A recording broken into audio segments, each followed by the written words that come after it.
Vous rêvez de faire un tour du monde, mais avec des enfants, ça vous paraît compliqué? Eh bien, cet épisode est pour vous. Moi, c'est Florence et en 2019, je suis partie en famille voyager pendant 9 mois. C'est de loin la meilleure décision que l'on ait prise. Tous les 15 jours, je vous emmènerai à la rencontre de ces grands voyageurs qui nous partageront leurs rencontres, leurs émotions et leur philosophie de vie. Alex et Bruno sont partis avec leurs 2 enfants et ça paraît tellement facile. Nous sommes revenus sur leurs aventures familiales avant, pendant et après le Covid. Ils avaient fait le choix de tout vendre pour se laisser une totale liberté sans date précise de retour. Nous avons beaucoup parlé des enfants, comment les intégrer dans le projet, leur capacité d'adaptation et leur méthode d'apprentissage. Nous avons également évoqué leur soif de liberté qui s'est démultipliée à la suite de ce tour du monde. Place à ma conversation avec Bruno. Salut Bruno, j'espère que tu vas bien et bienvenue sur le podcast. Est-ce que tu peux commencer par nous présenter ta petite famille? Ouais, alors moi c'est Bruno, j'ai 42 ans, donc ma femme est Alexandra, qui est un petit peu moins, euh, ça dépend de si c'est public ou pas, sinon si c'est public on va dire qu'elle a 28 ans. Mes enfants qui sont Nina et Roméo, Nina qui a maintenant, qui va avoir 13 ans et Roméo qui a 9 ans. Et on est là, on est en Corse, on est installé en Corse. Avant, on était dans le sud de la France, dans le Vaucluse. Donc avant Pour les c'est ça, vous bases. avez alors par rapport au déclic du tour du monde, est-ce que tu peux me dire comment ça s'est passé et comment vous l'avez réalisé? À chaque fois que je raconte ça, le déclic, en fait, il vient d'un moment où j'avais rencontré un copain à moi d'enfance et qui revenait d'un tour du monde avec 2 copains. Donc, et puis, à partir du moment où il a commencé à nous raconter ses voyages, tout ça, on buvait ses paroles, on lui posait 15 millions de questions. C'est là où on voit tout de suite les gens qui sont intéressés au voyage ou pas. C'est les gens vraiment qui te posent des questions sur ton voyage, sinon ça se termine vite. Et en fait, dans la conversation, je dis ouais, j'aurais adoré faire ça, mais là maintenant avec des enfants, c'est compliqué. C'est marrant hein, parce que maintenant qu'on l'a fait, évidemment, on sait que c'est hyper facile, qu'il n'y a aucun problème, mais en fait, tu as toujours cette question qui revient avec les enfants, c'est compliqué. Et lui, il a juste eu cette phrase, il m'a dit mais tu sais, des enfants, il y en a partout dans le monde, quoi. C'est c'est à la fois une phrase à la fois idiote et à la fois qui a fait un déclic où je me suis dit bah ouais, oui, c'est vrai, en effet, quoi, il n'y a pas de problème, quoi. Très vite, hein, dans les jours qui ont suivi, ça a commencé à tourner dans nos têtes. On s'est dit, oh putain, ça serait génial, ça serait génial, ça serait génial de faire ça, quoi. Et à partir de ce moment-là, on a commencé à se dire, ok, si on fait un tour du monde, comment on le fait? Donc on s'est dit très rapidement, on s'est dit qu'on voulait le faire en camping-car.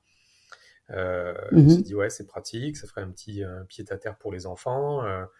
Et puis par rapport un peu les pays qu'on voulait faire, déjà on voulait faire l'Asie, on s'est dit ok tout ça c'est faisable en camping-car. Donc on s'est dit ok mais le camping-car faut le financer quoi, faut l'acheter. On n'a pas de trésorerie, donc forcément faut vendre la maison. On avait acheté la maison 5 ans avant, un truc comme ça. On avait acheté une maison, on avait fait des travaux dedans, on avait fait pas mal de travaux dedans. Et on s'est dit, bah écoute, on va voir, on va faire venir un agent immobilier pour voir combien on peut la vendre. L'agent immobilier il nous a annoncé un prix, on s'est dit, ah ouais, d'accord, donc on peut faire une belle plus-value, quoi. Donc on a mis la maison en vente, il y a eu 2 visites. Deuxième visite, les gens ils nous ont fait une offre d'achat 10 000 euros en dessous du prix d'achat. On a dit, bah non, on n'est pas pressé, on veut le prix d'achat. Ils ont dit, ok.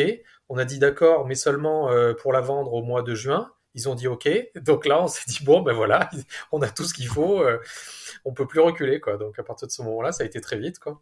C'était donc, Et je du pense coup, que la préparation, elle a duré combien de temps? 7 mois, on va dire, environ 7 mois. Je pense que ça, c'était en décembre, et en décembre 2018, et donc on partait pour partir fin juin 2019. Donc, ouais, grosso modo, il y a eu 7 mois de préparation. Est-ce que vous aviez déjà voyagé avec les enfants? Oui, un petit peu. Donc à l'époque, quand on est parti autour du monde, donc ils avaient 9 et 6 ans. On avait voyagé un petit peu avec Nina. On avait fait des voyages pas trop loin, mais c'est pas de gros voyages avec eux, non.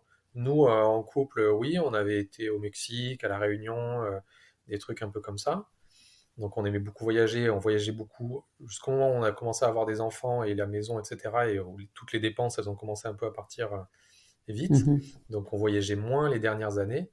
Donc là, c'était vraiment l'occasion de faire des longs voyages et beaux et grands voyages avec les enfants, quoi. Et les enfants, comment ils l'ont pris quand vous leur avez annoncé? Ouais, je crois qu'ils ont tout de suite été contents. Génial. Ouais, vraiment, Nina, la plus grande, elle a eu un peu les questions par rapport à ses copines, de quitter ses copines, etc. Mais sans grande appréhension. Et Roméo, lui, il était à fond tout de suite, dedans. Et puis après, très vite, quand on a commencé à faire l'itinéraire un peu de ce qu'on voulait voir, là, il s'est intéressé à fond, et avec les animaux, hein, évidemment, donc on montre les animaux qu'on va voir, c'est ça qui, je pense, qui intéresse les enfants en premier. Et, ouais, ils étaient dedans, quoi. Donc, Donc vous les avez intégrés aussi dans la préparation? ouais, en tout cas, on leur montrait régulièrement, quoi.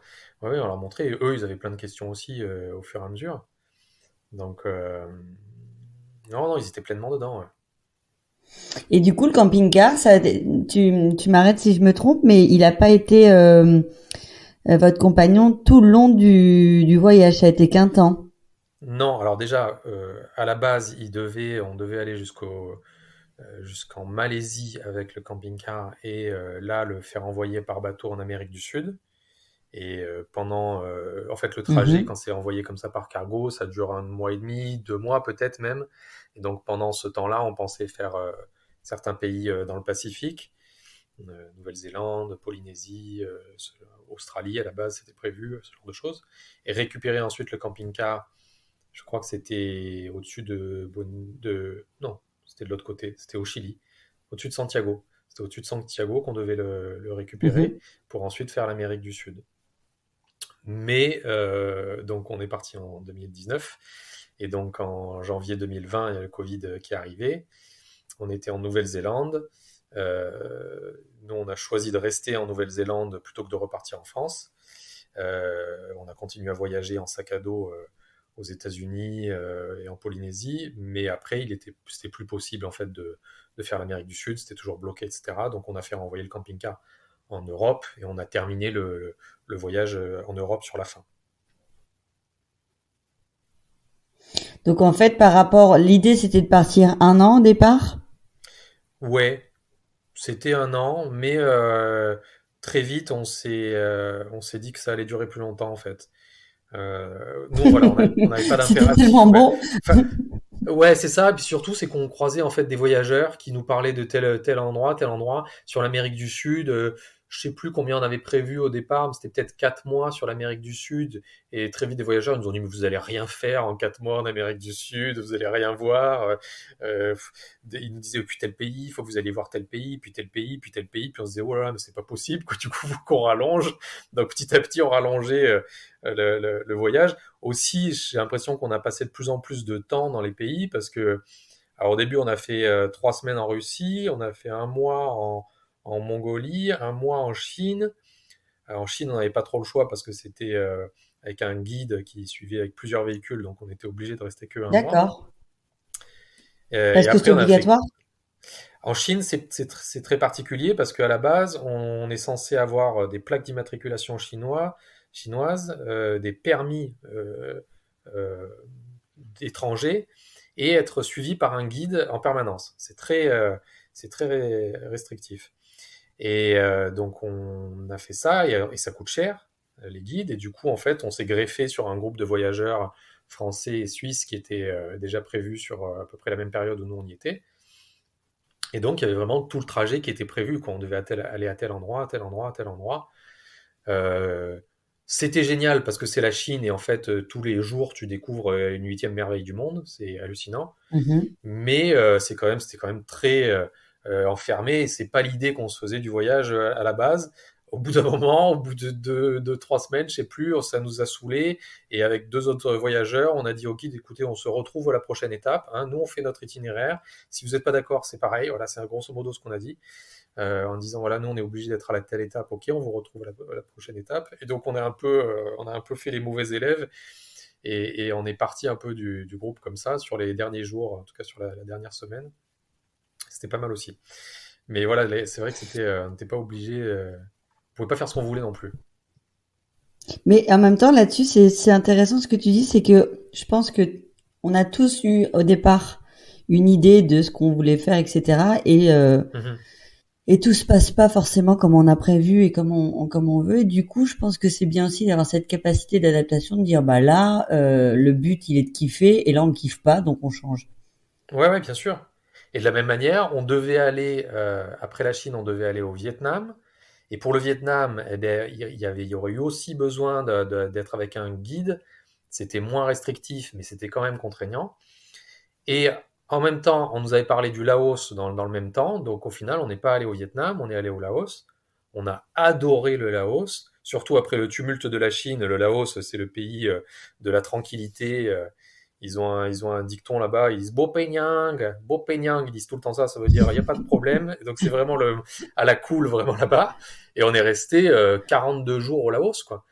Donc on est vraiment resté Alors qu'il longtemps n'était pas prévu dans l'itinéraire de alors base. qu'il n'était pas du tout prévu à la base.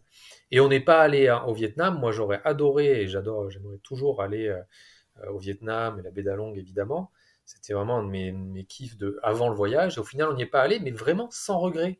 Parce que parce qu'on voit tellement de belles choses, en fait, quand on voyage comme ça au long cours, qu'au final, des fois, des trucs qu'on laisse tomber en cours de route, c'est vraiment pas un regret. C'est plus un choix parce que ça se fait comme ça dans l'itinéraire ou dans les rencontres. Et ça nous arrive régulièrement, comme ça, quand on fait un voyage, au final, de laisser tomber des trucs qui nous faisaient vraiment envie avant. Et au final, on passe à côté sans que ça soit un regret du tout.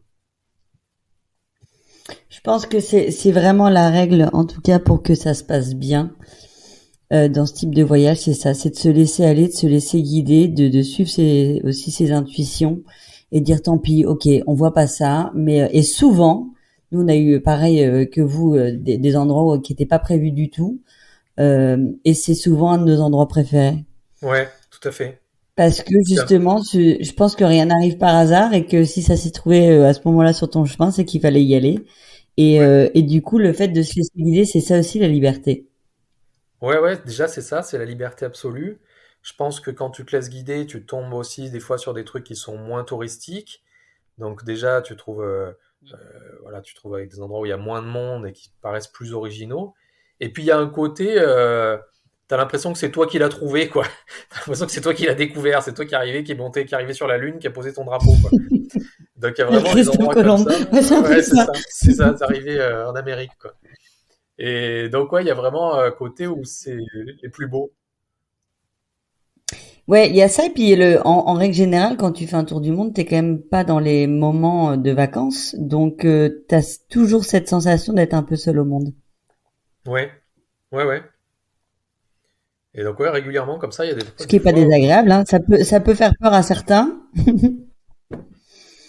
Et t'as intérêt à bien t'entendre. Est-ce que justement l'ambiance a été bonne entre vous?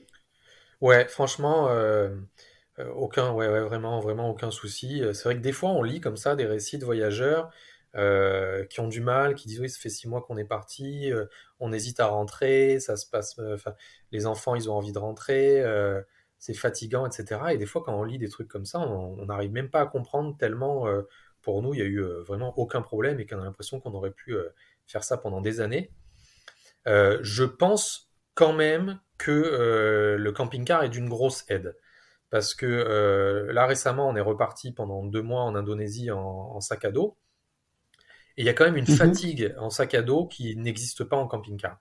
En camping-car, vraiment, on a vraiment à un moment donné, si on veut se poser, on se pose au bord d'une rivière, il suffit qu'on ait de l'eau, on fait rien à cet endroit-là, on paye rien au final, parce que si on veut faire la même chose en sac à dos, il faut être dans un hôtel, un homestay, peu importe, mais on est obligé de payer, donc il y a quand même l'argent qui continue de couler, alors que là, c'est gratuit, on se pose, et on a quand même ce côté chez nous, on n'a pas aussi le côté déballage, remballage d'affaires tout le temps, qui est fatigant.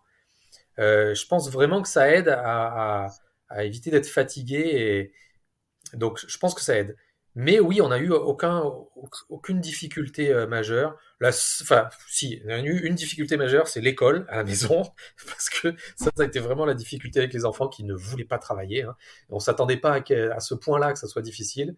Donc c'était ouais, ça c'était la guerre, quoi. C'était pourtant c'était je sais pas 1 heure, 2 heures par jour et encore, quoi, selon les jours, quoi.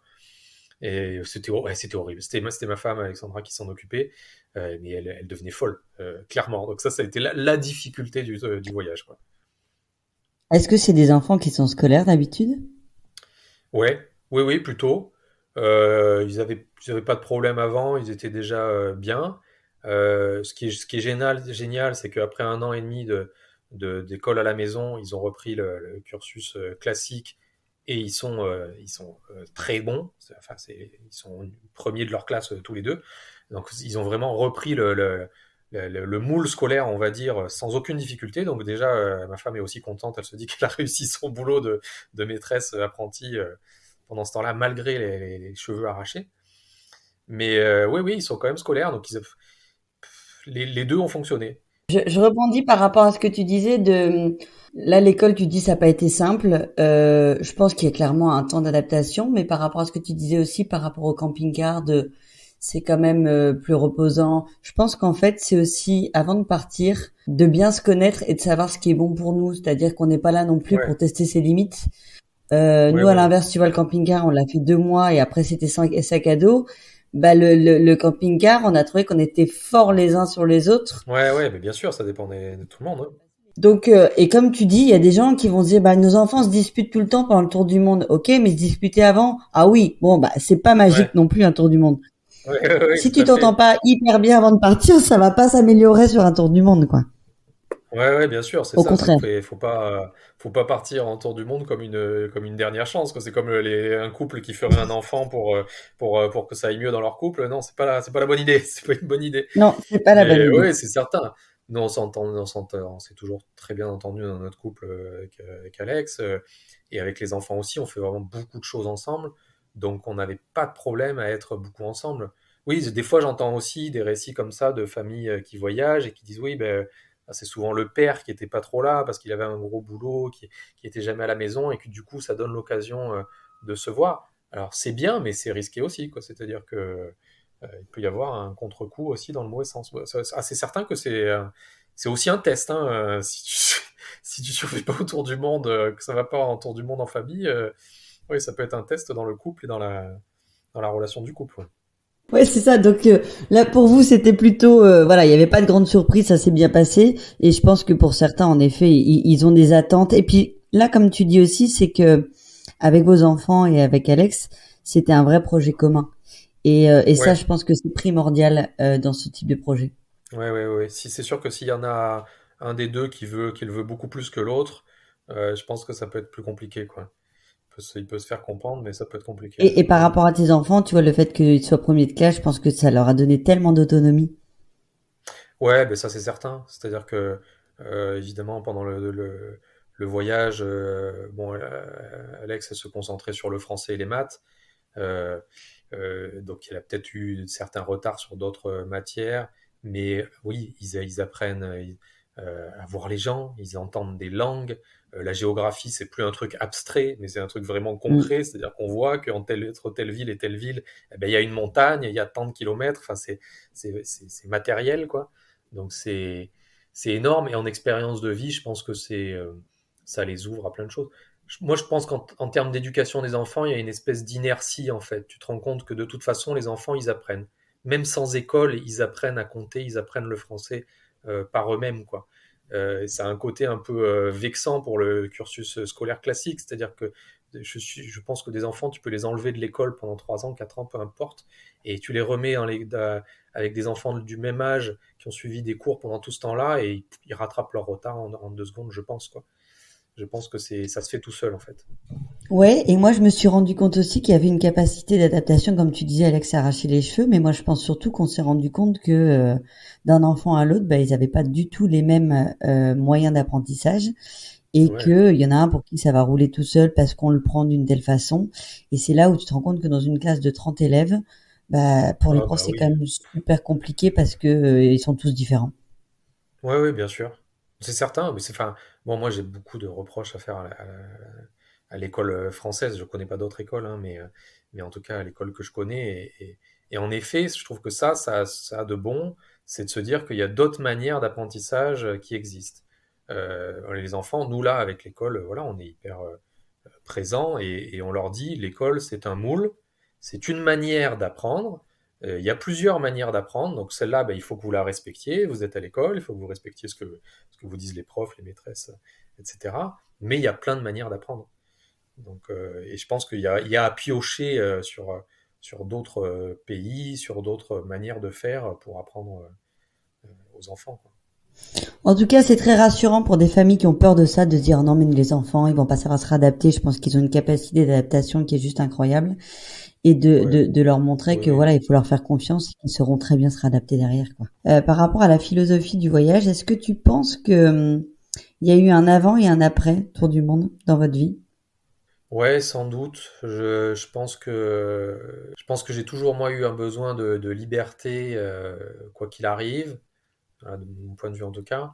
Euh, mais après, depuis, ouais, ça, je pense que je suis drogué à la liberté, vraiment. Je suis vraiment drogué à la liberté. J'ai vraiment beaucoup de mal avec tout ce qui est obligation. J'ai un côté enfant pourri de ce point de vue-là, mais dès qu'il y a des obligations, il faut que je demande pourquoi, il doit être obligé de faire ça, etc.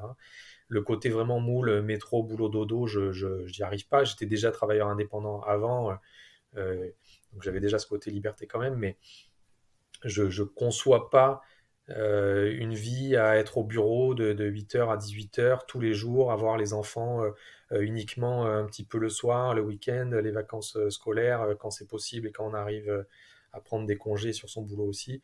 Je conçois pas cette manière de faire. J'ai vraiment aussi de plus en plus un côté à me dire il faut faire les choses maintenant parce qu'on ne sait pas ce qui se passera demain, après-demain, on ne sait pas si on ne se fera pas renverser par une voiture dans les jours qui viennent, on ne sait pas ce que le monde va devenir, hein, on le voit de plus en plus avec une pandémie, avec une guerre en Ukraine, on ne sait pas ce que ça donnera avec la pollution. Donc ouais, il y a vraiment ce goût de liberté qui s'est décuplé, quoi. Pour mon point de vue à moi, c'est sûr, ma femme aussi. Les enfants, je pense qu'ils ont aussi toujours envie de découvrir et on espère que ça sera des voyageurs quand ils seront adultes aussi, quoi. Quand je te posais cette question-là, j'ai vu que là, tu étais reparti 2 mois. Donc, vous êtes reparti en Indonésie. Tu vas nous expliquer au niveau boulot comment vous pouvez faire. Mais du coup, j'ai cru comprendre qu'il y avait même si c'est plus des tours du monde d'un an, vous avez cette volonté de continuer à voyager et d'essayer de le faire quand même sur des longues durées pour pouvoir être en immersion. Ouais, ouais, ouais, c'est ce que là, on commence un peu à se dire, en tout cas, par l'obligation.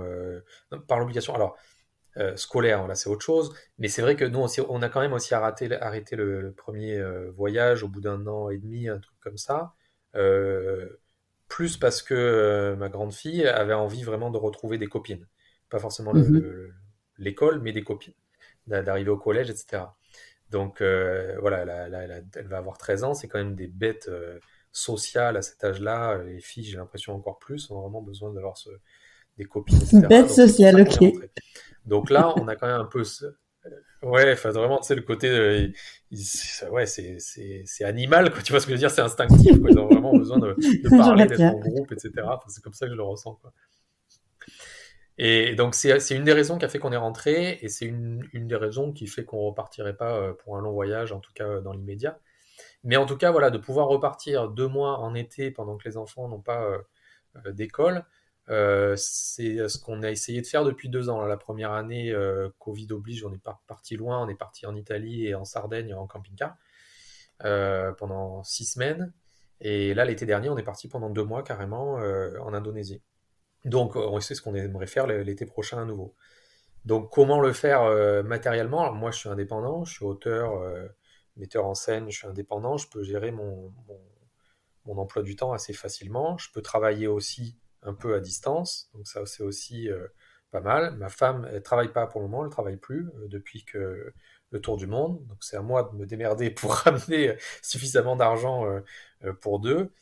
Mais moi, ça me va. Moi, ce principe-là me va. Si ça nous permet d'avoir des moments comme ça de voyage, ça me va.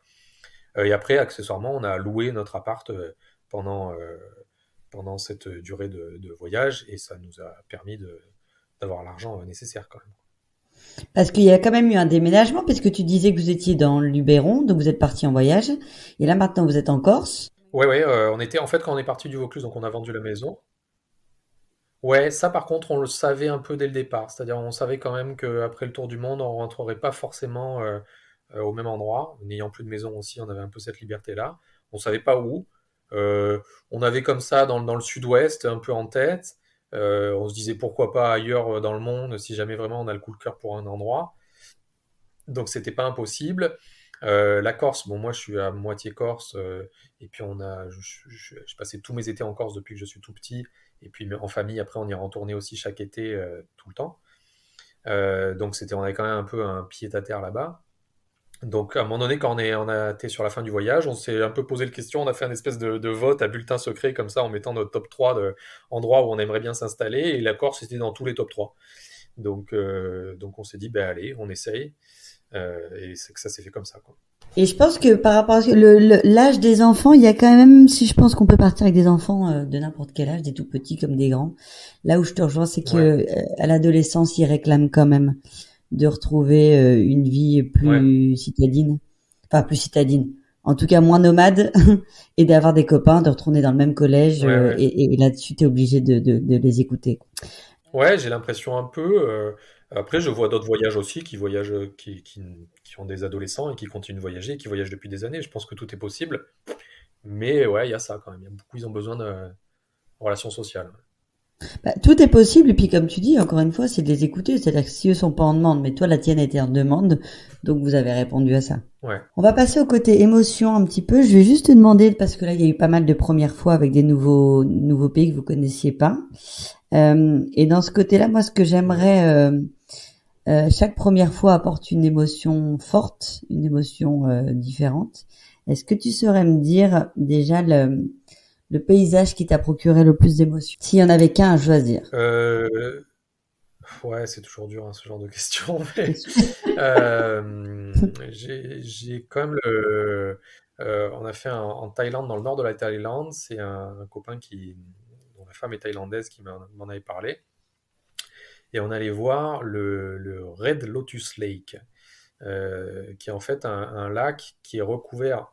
euh, alors en fait, c'est pas des lotus, hein, c'est des nénuphars, mais ça fait comme des lotus roses à une certaine période de l'année. Et en fait, on va sur ce lac au petit matin, au lever du jour, et le lac est énorme, hein, et il est recouvert de ces fleurs roses, et c'est vraiment sublime. C'est vraiment un des trucs les plus beaux que j'ai vus de ma vie. Et en fait, en plus, pas connu, donc vraiment, on était trois barques comme ça à se balader au milieu du truc. Ouais, c'était vraiment un des trucs magnifiques. C'est le truc comme ça qui me vient en tête. Mais évidemment, il y en a plein. Et c'était du coup en Thaïlande, dans quelle région?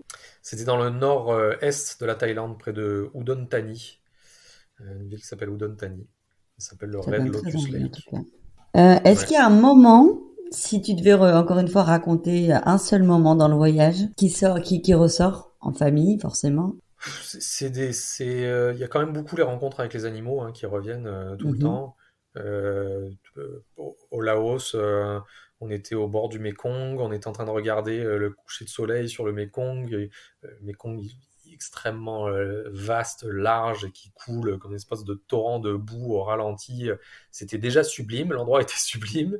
Et puis là, tout d'un coup, on entend un hennissement comme ça, je sais pas comment on dit d'ailleurs, bref, un éléphant hein, qui s'est mis qui était en contrebas de la rivière.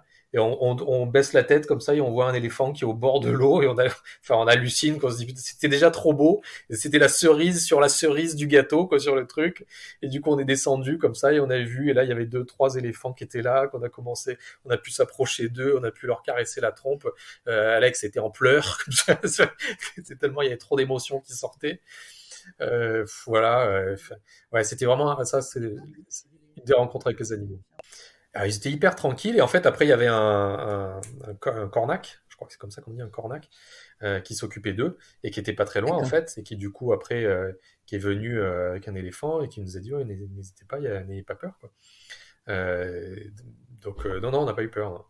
Mais ça avait le côté vraiment encore une fois comme on disait totalement fortuit quoi. C'était pas prévu et c'est encore plus beau quoi. C'est toujours plus beau quoi.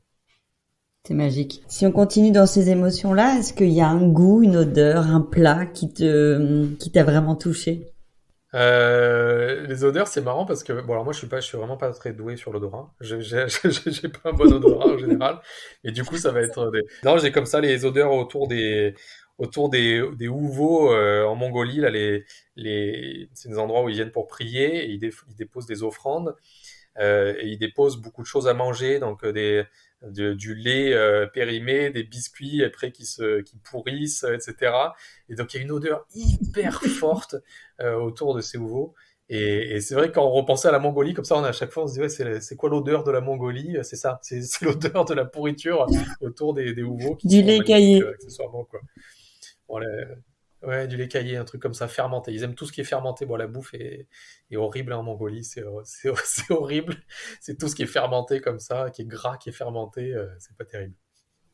Ouais, j'en ai entendu parler. D'ailleurs, j'avais rencontré une famille tour-du-mondiste qui rentrait de Mongolie et j'avais vraiment attrapé un fou rire avec le gars parce qu'il m'expliquait qu'il était obligé, voilà, de boire ce lait du matin au soir et qu'en plus, il devait manger aussi Ah ouais.